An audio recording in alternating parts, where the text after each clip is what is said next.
The following is a lecture specially selected from the Great Courses series, The History of the United States. The lecturer is Alan C. Guelzo. Professor Guelzo is Henry R. Luce Professor of the Civil War Era and Professor of History at Gettysburg College. He holds an MA and PhD in History from the University of Pennsylvania, a Master's of Divinity from Philadelphia Theological Seminary, and an honorary doctorate in History from Lincoln College in Illinois. Professor Guelzo has published numerous essays, reviews, and articles, and is the author of Abraham Lincoln, Redeemer President, which won several book prizes, including the Lincoln Prize and the Book Prize of the Abraham Lincoln Institute of the Mid-Atlantic. His book, Lincoln's Emancipation Proclamation, The End of Slavery in America, also won the Lincoln Institute Prize and the Lincoln Prize for 2005, making him the first double Lincoln laureate in the history of both prizes. Professor Guelzo is also the recipient of the American Library Association Choice Award, the Albert C. Outler Prize in Ecumenical Church History, and the Dean's Award for Distinguished Graduate Teaching at the University of Pennsylvania. In the following lecture, Professor Guelzo discusses the establishment of the first settlement in Chesapeake Bay at Jamestown. Lecture 3, Gentlemen in the Wilderness.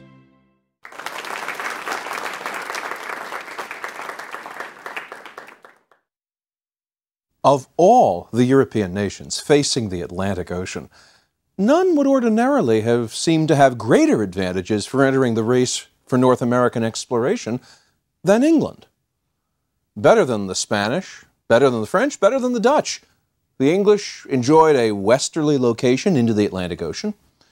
They had a population with a long history of seafaring, and after 1494, an ambitious new ruling family, the Tudors, whose first king, Henry VII, was eager to attach glory and respectability to his kingdom. And in fact, a handful of English adventurers did follow quickly in the wake of Christopher Columbus. But few of those adventures yielded anything. And Henry VII was succeeded in 1509 by his son, Henry VIII, a spoiled, self-indulgent brat who spent money like there was no tomorrow and who treated the slightest disagreement with tyrannical rage and cruelty. For instance, when his queen, the Spanish princess Catherine of Aragon, failed to produce an heir on schedule, Henry tried to divorce her.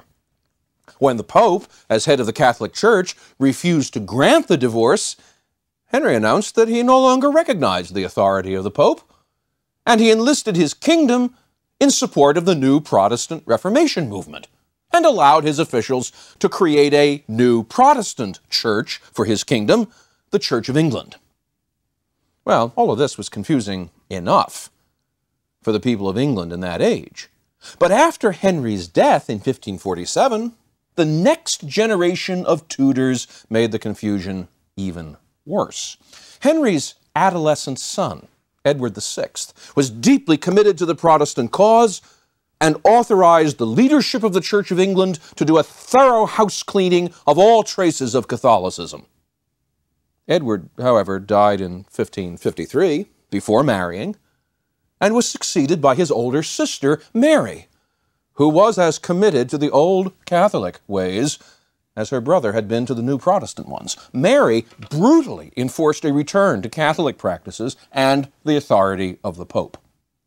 But Mary, in turn, died in 1558, and she was followed by her younger sister, Elizabeth, a Protestant, who swung England's religious allegiance back the other way. All of this infighting exhausted and distracted England from undertaking any serious adventures in America. And it was not until Elizabeth had been securely on the throne for 20 years that English attention began to wander back over the western horizon. That and war led the English back into the great game of American exploration. When England finally turned Protestant for good in 1558, this made England the ally of every Protestant and the enemy of every Catholic in Europe.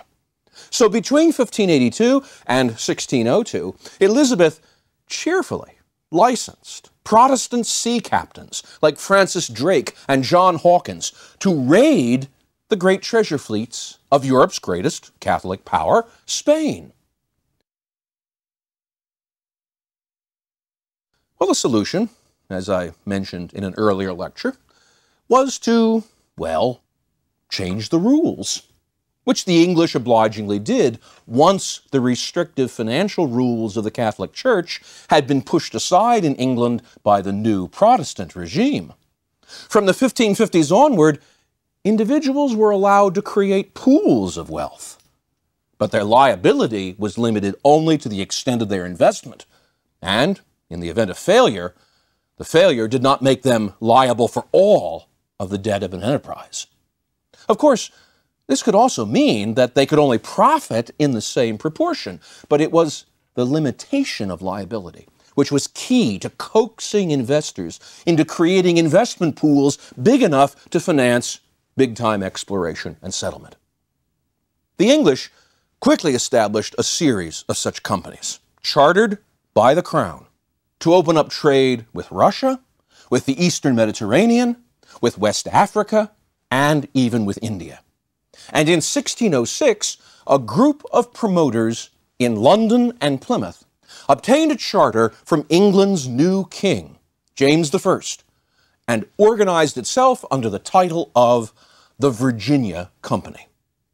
No more glossy celebrities like Walter Raleigh. Settlement would now be managed by a businesslike and faceless corporation. But as it turned out, the Virginia Company did not do much better than Walter Raleigh.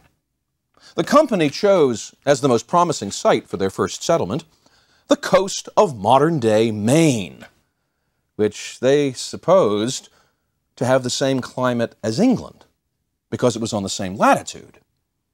The winter of 1606 showed them just how wrong they were about the weather in Maine, and the settlement folded in 1608. A second settlement, Jamestown, was planted at about the same time by the company on the Chesapeake Bay, along the river they named, in honor of the king, the James River. Because the Chesapeake lay along the same latitude as the Mediterranean, it was assumed that the climate there would be as sunny and healthful as that of Italy, and the Indians, well, they would be friendly and welcoming.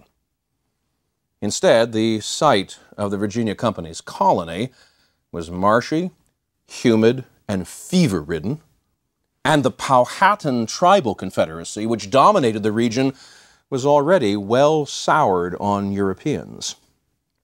On top of these surprises was a certain lack of focus on what the purpose of Jamestown was supposed to be. Of the first 104 Jamestown settlers, more than half of them were classified as gentlemen. In other words, they were semi-aristocrats who thought that their chief purpose was to serve as the garrison of a military outpost intended for raiding the Spanish. This meant that, like any other military outpost, they expected to be supplied from England, or to supply themselves by requisition, or theft, from the Indians, but not to have to raise their own sustenance with their own hands. The problem was that the Indians were surly and uncooperative, and the Virginia Company was too undercapitalized to keep up adequate supplies. And so within the first year at Jamestown, disease, malnutrition, and Indian conflict had eliminated half of Jamestown's settlers. Only the arrival of the infrequent supply ships kept the settlement from starving. And only the imposition of draconian discipline on these gentlemen who preferred loafing and prospecting for gold and dreaming of the Northwest Passage to grubbing in the earth to feed themselves, only that kept Jamestown from winking out. But then, in 1622, the roof fell in for Virginia and for Jamestown. The Powhatan tribes staged a skillfully planned mass attack on Jamestown and the other English settlements along the James River. And the Powhatans came within an ace of wiping out the entire English population along the James. The blow destroyed the Virginia Company. Poor Virginia Company, it had never yet paid a single dividend to its investors. And in 1624, King James I revoked the company's charter, the charter he had granted them, and declared the settlements under direct royal control. Now, royal control does not mean what you might think it means. The king was more interested in punishing the Virginia Company than in rescuing Virginia. And he confined his attention to sending a royal governor to Virginia to manage affairs there, or to wind them up completely if the stranded Virginia Company settlers liked. Characteristically, the king provided the governor with neither salary nor support, which meant that the governor had to call together the settlers in a general assembly of burgesses in order to wheedle tax money out of them. Thus, entirely without planning and entirely without intention, Virginia created the first legislature in America. The Crown also took no interest in reinforcing the Virginia settlements with drafts of new settlers. To the contrary, if the Crown sent anybody to Virginia, it was usually assorted gangs of England's various criminals, unemployed, and unwanted. And all of those categories in English life in the 17th century were vast. This form of benign neglect does not look, at first blush, as much of an improvement over the Virginia Company's incompetent attention. So the imposition of royal control did not mean a whole lot. In fact, might have meant something less than control and direction from the Virginia Company meant. What it did, however, turn out to mean was that royal control and benign neglect meant that things could happen in America that might not be able to happen in England. So, Virginia and the Chesapeake Bay turned out to have an unplanned-for attraction to a number of peculiar segments of English society. English Catholics, for instance. On paper, England was a Protestant nation, and all of its subjects were required, under pain of law, to be baptized into the Church of England and to subscribe to its Protestant beliefs. Now, in fact, a number of English Catholics refused to abandon the old faith. That immediately made them subject to investigation and persecution. This was because loyalty to Catholicism was, in effect, loyalty to the religion, loyalty to the identity of England's enemies. Clinging to Catholicism in 1600 was a little like broadcasting your allegiance to communism or certain international terrorist organizations. On the other hand, after some initial scares in the 1560s, Elizabeth and her successor, James, preferred to take a don't ask, don't tell attitude toward English Catholics. This was better, for the Catholics anyway, than outright persecution, but not by much. Given the even more distant attitude that the Crown took towards the settlements in Virginia, it soon dawned on English Catholics that they might be able to get even greater freedom for themselves by planting a settlement on the Chesapeake Bay. There, benign neglect could be practiced by the Crown toward the settlers' religion, as well as it was towards the settlers' survival. So, in 1624, George Calvert, the first Lord Baltimore, converted to Catholicism and devoted the rest of his life to planting a settlement in North America where his co-religionists could establish a colony and still be true and loyal Englishmen. And yet practice Catholicism freely, out from under the watchful eye of Protestant officials. Calvert's first brief and unsuccessful effort at organizing a settlement was known as Avalon, and he made the mistake of locating Avalon in Newfoundland.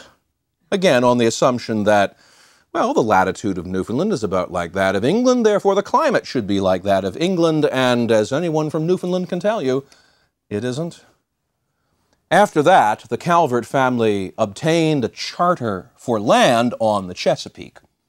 And in 1634, Cecilius Calvert, the second Lord Baltimore, planted a settlement which they named St. Mary's City in what they eventually named Maryland. It was not just religious dissidents, though, who took courage from the opportunities offered by benign neglect. In 1625, King James I died and was succeeded by his son Charles I, a bullheaded and unreflective monarch with a talent for outraging almost every part of English political life. In 1642, the English Parliament had finally had enough of King Charles I, overthrew him, and briefly converted England into a republic. The republic lasted only until 1660, when, through mismanagement and uncertainty, a much chastened Parliament agreed to recall Charles's son as king and revert to a monarchy. But the taste of republican rule took the halo off kingly government and set the most radical English political thinkers wondering whether monarchy was not, after all, handed down from God, but was simply another human-created form of political organization, which could be taken down, reorganized, or set up according to how well it benefited the people. Now, no one had a very clear idea of what a working alternative to monarchy might look like, but the indifference the Crown continued to show to affairs in North America suggested that, with enough financial backing, America might be a good place to experiment in new political arrangements. In 1663, shortly after the restoration of King Charles II and the reinstallation of monarchy in England, a group of wealthy noblemen, looking for profits, joined hands with several well-placed political radicals and obtained a charter from King Charles II to organize a settlement south of Virginia, which they very prudently named, in honor of the king, Carolina, and then set out to organize a colony which would be a political rather than a religious experiment. Naming the colony Carolina was almost the last nod in the direction of monarchy made by the Carolina proprietors. For the political organization of their settlement, the 8 proprietors hired the philosopher and radical political theorist John Locke to draw up the settlement's fundamental constitutions. Now, it can't be said that what Locke devised looks like popular democratic government, but it also looked like nothing anyone had seen in England either. Locke devised a 3-tiered society for Carolina. At the top, the 8 proprietors. Below them, the gentry. Actually, in fact, classes of gentry with some very peculiar titles and names thrown in just to spice things up. And then, at the bottom, the small landowners and the planters. Now, the proprietors, according to Locke's fundamental constitutions, the proprietors would constitute what he called the Palatine Court. In other words, the proprietors would be both supreme legislature and Supreme Court, all wrapped up into one. But they would be assisted by a Grand Council whose job it was to compose all legislation and to join with a popularly elected assembly who would have the power to veto the actions of the Grand Council. The Church of England would be the official church of Carolina, but anyone who believed in God, including Jews, would be allowed reasonably free religious practice. Now, if we wanted to be technical, we might call this a limited oligarchy. For the 1660s, though, you have to understand, It really looked like unlimited anarchy. What were these people doing? What was this madman Locke proposing? But no one in London had much interest in meddling. Meddling, you have to understand, cost money. And if there was one thing the Crown did not want to spend, it was money in America. This is why the Crown was happy to let entrepreneurs set up settlements, happy to charter companies to set up settlements, happy to give a charter to proprietors to set up settlements. The Crown didn't want to pay the bills.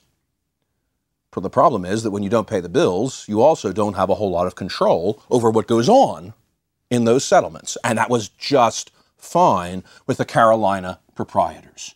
And so Carolina came to life as an experiment in alternative political theory. Think of it, if you will, as the 17th century version of a counterculture. Nothing, however, in Carolina looked as strange as what developed in Georgia.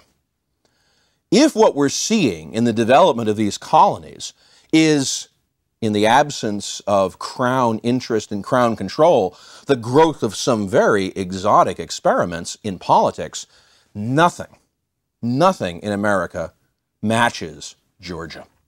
Georgia was actually the last of the English North American settlements. It was not chartered until 1732, when it was founded by General James Oglethorpe and 20 others who joined with Oglethorpe in the effort. Now, if Carolina was to be an experiment in radical politics, Georgia was intended to be an experiment in benevolence. Oglethorpe was an example of the new sensibility in English culture in the 1700s, the sensibility of social charity. And Oglethorpe's plan for Georgia was to create what amounted to a gigantic poor farm for England's unwanted homeless, debtors, and ne'er-do-wells. It was Oglethorpe's dream that, once relocated to Georgia, these unprofitables would magically become prosperous and self-sufficient. But in order to ensure that transition, these settlers would have to be not merely governed, but managed. Oglethorpe and his associates governed Georgia, not as proprietors, not as a legislature, not even as governors. They took for themselves the name of trustees. They banned the sale of liquor. They banned the sale and use of slaves. They even interviewed candidates for relocation to ensure that they were of the deserving poor, not just any run-of-the-gutter lowlifers. They had to be those who deserved charity. Needless to say, there was no legislature in Georgia. Why would there need to be a legislature in Georgia? The trustees already knew what was best for the people. And if you know what is best for people, and that knowledge is fueled by the best of intentions, who needs any second opinions from the people you're practicing upon? Well, this was, in its own way, as bizarre a departure from English practice as Locke's fundamental constitutions, as Calvert's Catholic colony, even the Virginia Burgesses. But to the surprise of all beholders, almost all of these settlements achieved some measure of success. In fact, in colonial North America, there was almost an inverse proportion between the oddity of the settlement and its likelihood for success. The more odd a settlement might be, at least by English standards, the more likely the thing would turn out successful. I mean, Virginia, after all of its ups and downs, became the most successful colony of all by stumbling, very much by accident, onto the discovery that Virginia could grow an outstandingly fine strain of tobacco, which in the 1600s was another prime European luxury. Carolina discovered that its lowland climate was suited perfectly for the growing of high-profit cash crops like rice and indigo. Above all, these settlements found the means of creating a cheap labor force for producing these commodities by turning to a workforce composed of African slaves, who were visibly mocked by white Englishmen for service by their race. More of that in a subsequent lecture. All of this success came at little cost to the royal government. But by the 1680s, it was beginning to be noticed in London that there were hidden costs to the success of its tiny colonies in North America, not the least of which was the uncomfortable realization that the colonies were beginning to compete with the products Britain's home islands wanted to sell on the world's markets. This would soon call forth the beginnings of economic regulation of the colonies by Parliament, and that, in turn, would begin turning the wheels which would lead toward revolution. That also we'll see later on. The Crown also spent increasing amounts of time looking back over its shoulders at events in the colonies and frequently used moments of social unrest there to make a grab for the reins of power that it had ignored for so many decades. In 1676, disgruntled farmers and hired laborers in Virginia rose in revolt over Governor William Berkeley's Indian policy. And under Nathaniel Bacon, they burned Jamestown and drove Berkeley out of Virginia. It took intervention, direct intervention by the Crown, to reinstate Berkeley and suppress the rebellion. And it served as a useful reminder that Virginia was, after all the benign neglect, still a royal colony.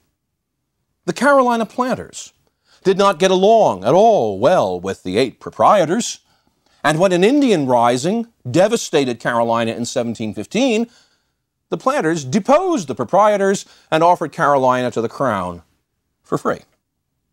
Georgia's unthrifty poor became no more thrifty under the benevolent management of the trustees, and in 1752, the trustees surrendered their charter back to the Crown. This was not the way English settlement had been intended to develop in the mind's eye of Raleigh, Elizabeth, the Virginia Company.